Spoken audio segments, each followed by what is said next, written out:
Just gotta make sure this is all the way up, because you know how I'll be looking like whenever you're wearing a tube top. Whenever you're wearing a tube top and you're just like,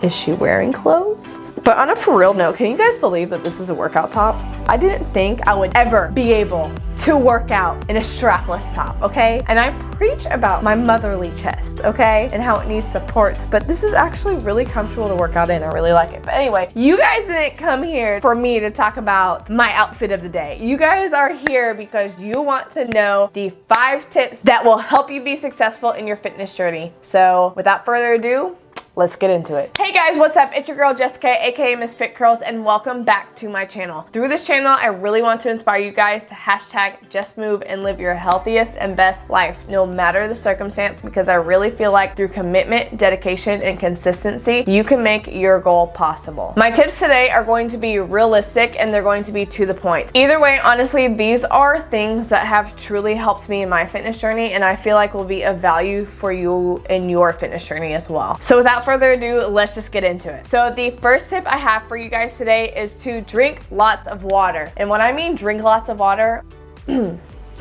I mean drink lots of water. Like you guys can see, I'm almost done for my water of the day. This is a 1-gallon water bottle and it has literally saved me so much. But this isn't an ad for the water bottle. Unless you guys want to get it, I will leave the Amazon link in the description. But anyway, that's beside the point. This water bottle has really helped me stay on track for my water. And the reason why you guys want to drink water throughout your day and just have enough water is because it really helps with your appetite. So a lot of times whenever you are laying around and you're feeling hungry and your stomach starts to gurgle, but you're just like, bruh, I just ate like an hour ago. There is absolutely no way I'm hungry. Well, a lot of times whenever our body is giving off those hunger cues, it's actually telling us that we are thirsty. So what I always recommend, especially if you've just eaten, you're just like, why am I hungry again? Why, like, what's going on? I really highly recommend drinking at least a cup of water before you do anything, before you reach for that snack, before anything. And 9 times out of 10, at least for me and the people that I have recommended this to, have really said that, oh my gosh, you are completely right. I was just thirsty and I didn't keep up with my water. So whenever I'm sitting there and I get the same things, like whenever I get hungry and I'm just like, why? I just ate. I will literally take a look at my water bottle. I will see where I'm at because it basically tracks for me where I'm supposed to be at all times of the day, and I really try to stick to it as much as I can. And if I notice that it's like 1 o'clock and I'm all the way up here, I'm just like, oh snap, it's because I'm thirsty and I haven't drinking enough water, and normally that will answer all of my questions. That's gonna be my first tip. Drink your water. It's not only good for your appetite, it's good for your skin and your hair in general, and it just really helps to regulate your temperature and everything. Like, water is just like the foundation of so much that we do and so much that we need. And out of anything, like, forget fitness journey, drink your water, okay? So my second tip is going to be for people that aren't necessarily tracking their macros. So you want to pay attention to your hunger and satiety cues. So this will really help you on your fitness journey, especially if you're one to eat in large portions or to overeat. This and learning your hunger cues and learning your satiety cues are really what's gonna help you make sure that you make smart decisions whenever it comes to eating your meals. So if when you are eating and you just feel stuffed or you just feel like it's starting to become uncomfortable and your stomach's starting to hurt, stop. Listen to yourself. Really, whenever you're taking your time and you're eating, your body is going to naturally tell you when it's had enough. And whenever you listen to that and you stick to that and not try and shove the rest that you have on your plate into your stomach, it really makes a world of a difference, and it really helps you portion control as well. And then with hunger cues, so a lot of times I'll hear people get hungry for chocolate or a specific thing throughout the day. A lot of times that's your body telling you it needs a certain nutrients. So you really just want to make sure that you're listening to your body, you're listening what it might want to have or what nutrients that it might be wanting at that time or what you might be deficient in. So tip number 3 is going to be to watch your sugar intake. So whenever you are on a fat loss journey, it is really hard to to shed off that fat to relieve your muscle tone if you are eating excess sugar. So sugar is not the enemy. You can still have it because we need it to restore our glycogen stores whenever we work out. If you are someone that is working out as well, we need that energy. However, the capacity that we have for the amount of sugar our body can consume and use is really small. So what happens to that excess sugar? It gets turned into fat. So whenever you are on a fat loss journey and you're eating excess sugar and you're just like, oh, I'm doing all this stuff, I'm eating right, I'm eating healthy, I'm working out, but I'm still not losing fat. It could be because of your sugar intake. So I would highly recommend watching your sugar intake, making sure, at least for me, I really try to stay at least 20 grams or under a day, but that is just my personal preference and what I try and aim for. I really try to stay in the 20 to 30 range because after that, I feel like it gets hard for my body to digest all of that sugar. And overall, there are so many dangers when it comes to eating sugar in excess that could be just prevented and avoided in general. So tip number 3 is really watching your sugar intake, being really mindful of it and being really aware, whether it is processed sugar, artificial sugar, natural sugar, whatever the case is. You really want to try and stick to more natural sugars that you find in fruits like bananas, like apples, like blueberries, whatever the case is, that is a little bit lower in your glycemic index. Also being mindful of the sugars that are on the higher glycemic index, like pineapple, like other things, like processed sugars. You just want to make sure, like simple sugars, you just want to make sure that you're really being mindful of the amount of sugar that you're eating and the type of sugar that you're eating as well. And tip number 4 for you guys is going to be starting small. So a lot of times people will want to go achieve their fitness journey and just crush their goals, and they'll just crash diet, they'll crash plan, they'll do everything. They'll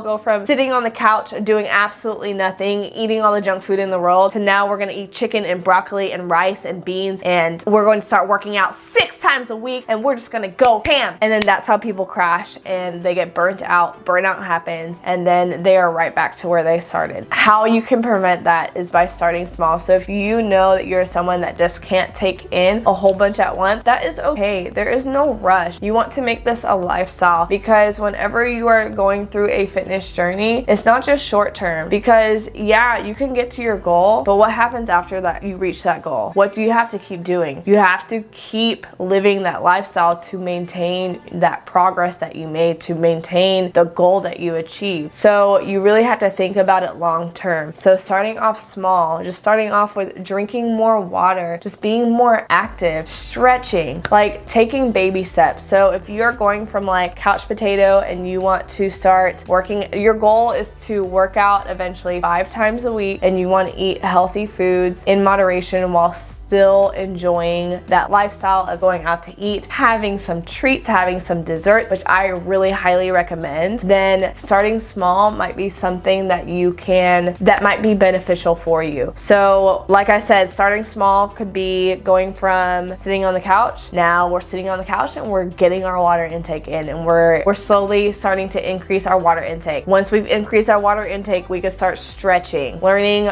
really good habits from the very beginning will really prevent setbacks in the future. So a lot of times people will work out and they won't stretch, and then they'll run into an injury, they'll run into some muscle problems, and it will deter them from working out. But you could really prevent a lot of that by just building that into your routine from the very beginning. So starting off with some water, increasing your water intake, starting to stretch. Now we start going on walks. We can start just being a little bit more active. We can start being mindful of portions that we're eating. We can start being mindful of the types of food that we're eating, slowly starting to incorporate more whole foods into our diet. And then that is how you slowly make baby steps and baby steps. And eventually those baby steps are going to lead into a whole lifestyle that you love and that you enjoy and that you can maintain, because you slowly got yourself into it the way that you wanted to. So I highly recommend taking baby steps if you know that doing everything at once is just not for you, and that is okay, because like I said, this is long term, okay? So tip number 5 is going to be sleep. You want to make sure that you're getting not only a good quantity of sleep at night, but a good quality of sleep at night. Because you know how like there'll be those people that go to the gym and then right after a workout, they will look at themselves and be like, okay, what changed? Nothing's gonna change it, because your body changes through rest and through sleep sleep and recovery, that is how you start to see the change in your body. That's how you start to see the growth of your muscle tone. That's how you start to see fat shed over time. So you really want to make sure that you're really keeping track of your sleep, because not only is sleep good for just seeing your results, but also is good for your hormonal balance. It's like good for so many different things. You just want to make sure that you're getting a good quality of sleep and a good quantity of sleep. So what I try and do is I try and aim for at least 7 to 8 hours a night, at least for me. That's what I've noticed my body function the best out of, is if I at least have 7 to 8 hours of sleep. Anything past 9 hours of sleep, I'm just like lazy, lethargic the next day. It's just not a great day, okay? But if I get around 7 to 8 hours of sleep, that's really optimal for me. So I really highly recommend trying to